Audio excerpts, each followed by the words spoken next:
Hey guys, this is my first screencast for using this new recorder, so hopefully things work out well. We're going to just do a little bit extra from today. We're going to continue on with the Cold War, and hopefully this uploads to YouTube, no problem. But if you're listening to this, then I guess it did. So here we go.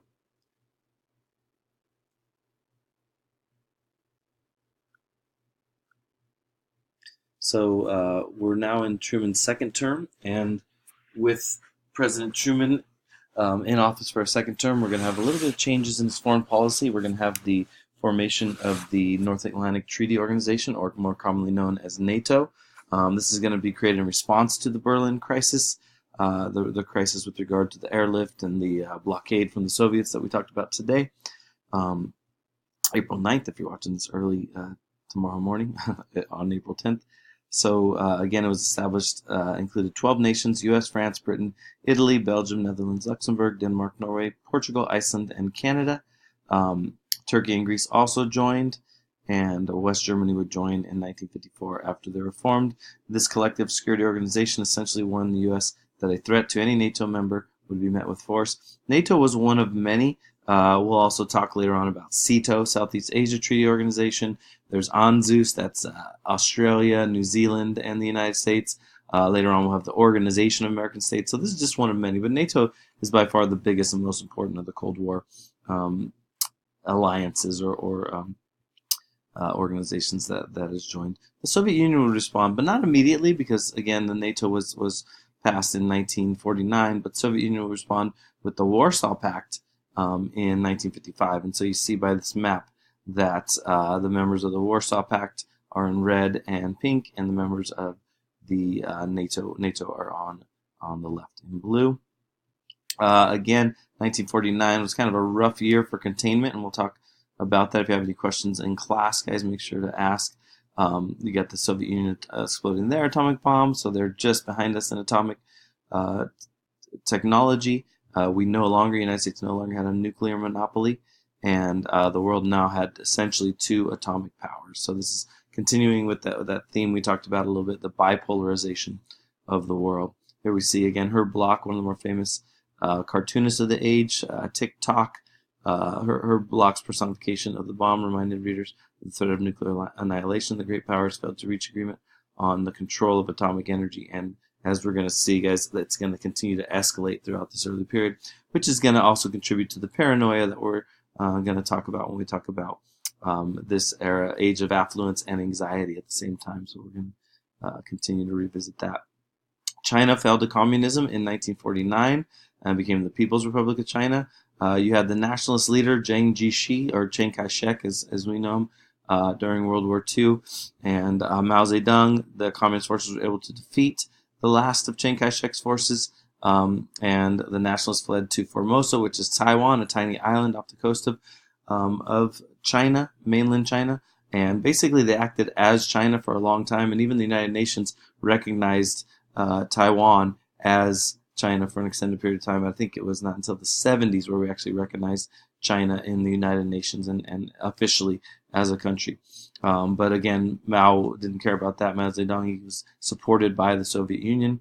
Again, loss of China was seen as a major defeat for U.S. containment. You have, at the time, 1 billion plus people, 25% of the world's population, now communist. And you had Truman being criticized for allowing China to fall to communism. Truman responded it was not his to lose. However, we did support the nationalists to try to stop this. So again, the criticism is going to fall in that direction. The U.S. again refused to recognize the People's Republic of China, maintained that Taiwan was the true China, even though for all intents and purposes we knew that the People's Republic of China was the one that was the formidable force. Soviet Union boycotted the Security Council in protest. Again, so you see even the politics playing out in the United Nations as well. Again, not officially recognized as a permanent Security Council member until 73, and I believe Richard Nixon recognized China in 72. So we'll get to that in a coming set of notes. Another big shock at this time period, the United States exploding its own H-bomb in 1952. Again, the H-bomb was extremely more powerful, many times more powerful than the atomic bombs dropped on Japan. In 1953, the Soviets successfully exploded their own H-bomb, so the arms race was officially on. and the world had two superpowers. So again, talking about when I say the world was bipolar, that's what we're talking about. Two superpowers, Soviet Union and the United States of America. So for the first time in history, humankind had the ability to end civilization. And as they continue to arm and arm and arm, we're going to talk about 10 times over, 100 times over. A very scary scenario. There you see the hydrogen bomb test in the Inawatuck Atoll in the Pacific Ocean. You can see the large explosion, and again the continuing testing. We won't get underground testing and even a ban on testing for a long period of time. So the 50s is going to be an era, 40s and 50s, an era of a lot of atmospheric testing of nuclear bombs. And again, we didn't know the full effects of radiation at that moment in time. So pretty scary times, and even to think about it retrospectively, how many bombs were and the radiation that was put up into the atmosphere and what damage that might have done. You see, again, this is the armament. This is the buildup from both sides. You see the U.S. and the Soviets, plenty of intercontinental ballistic missiles, plenty of submarine-launched ballistic missiles, and plenty of bombers to administer these nuclear weapons. And again, unfortunately, the power to destroy the world several times over. Again, one of the last things we want to talk about in this short segment today to kind of close the gap is the Korean War. And I got a couple stories, guys. Remind me to tell you about MacArthur and Truman, because there is a few stories that I don't need to share on this clip, but I can definitely share in class about how, to the extent that Truman and MacArthur really didn't like each other. So really, I'd like somebody to ask me that question toward the beginning of the lecture tomorrow, so we can cover that. So again, you got rival regimes in Korea. One, North Korea would be Soviet-backed and China-backed, because again, we'll see on the map the proximity to China for North Korea. And then you have South Korea being backed by the United Nations, backed by the United States. You have Secretary of State at the time, Dean Acheson, claiming Korea was outside the essential U.S. defense perimeter in the Pacific, and U.S. forces in Korea were reduced. So this is the background, the backdrop to Korea. As you can see, guys, the 38th parallel is... Let me see if I can do this. I don't have a mouse. Oh, there we go. 38th parallel is here. What you're going to see on this map, guys, is the changing borders as the United Nations attacks, the counterattack by North Korea, and then the invasion by MacArthur, and then the pushback by the Chinese, and again the stalemate by 1953. So I skipped a few slides here, guys, but again, really, what happened in Korea is kind of a back and forth. We pushed, the United States, led by MacArthur, United Nations, sorry, led by MacArthur, pushed as you can see, pushed the Chinese, or pushed the North Koreans to the Chinese border. China responded by supporting the North Koreans and pushing back, and eventually this would result in a stalemate. But just a few things here. As the war heated up, Truman invoked, remember we talked about this, NSC 68, and even John Green talked about it. Why is this one document so important? Well, it did call for an increase in military spending, quadruple military spending, massive military buildup. Remember, we're not technically at war with anybody.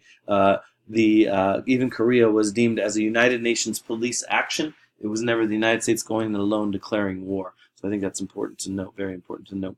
U.S. soon had, however, in spite of not calling it a war, 3.5 million men in uniform and spending $50 per year on defense. So massive numbers for when you consider the fact that we were not at war with anyone. And this would start a trend, guys. We would spend our budget for military spending would continue to increase throughout the Cold War, and even our military budget these days, even in peacetime, we've been in peace for a long time, is still a massive budget in order to kind of provide us security and provide us influence throughout the world.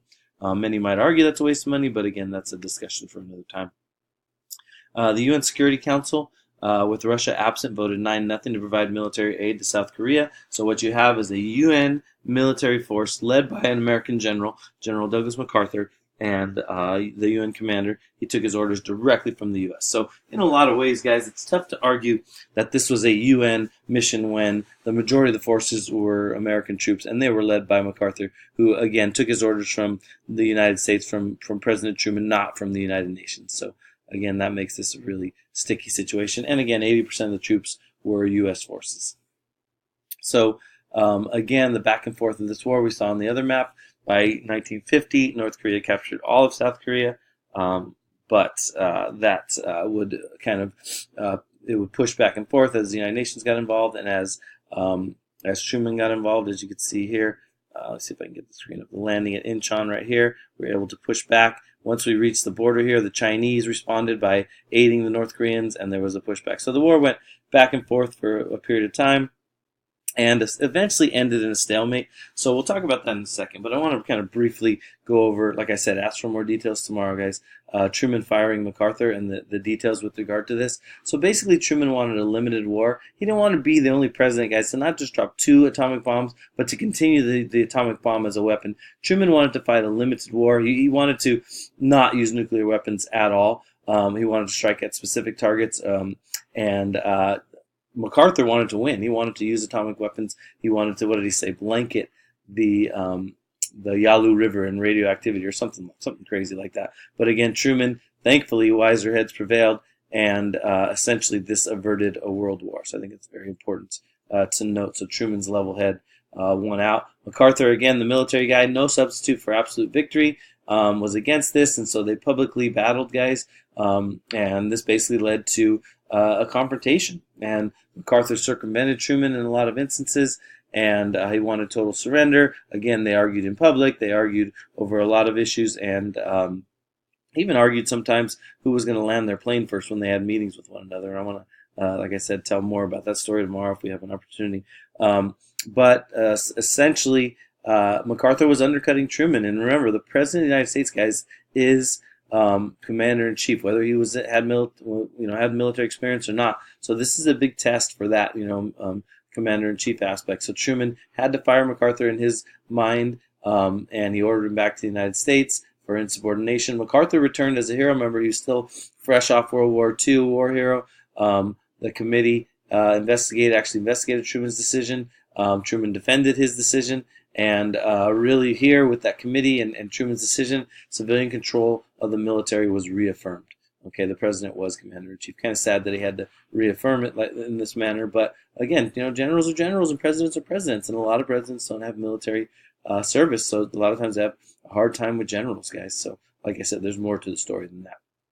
But let's get back to Korea, guys. So it took a while, but in the end, there was a ceasefire in Korea. And with the ceasefire, what you had is President Eisenhower winning in 1952, and he wanted to get these negotiations moving. He threatened to, here we go, new president. Eisenhower was a military leader, and he threatens nuclear weapons unless the negotiations continued and were successful. So I don't think it was that, guys, to be honest, but it was, years of fighting that this armistice was on the rise, this ceasefire was on the rise. So there's a few things with regard to this. One, the 38th parallel, was restored as the original boundary, so nothing changed.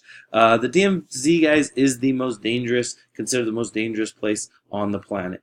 Okay, and there's a lot of stories about the DMZ that I could tell you as well. But basically, this resulted in a attempt at a secure border. Many Americans, public opinion-wise, were disappointed that there was not a clear-cut victory.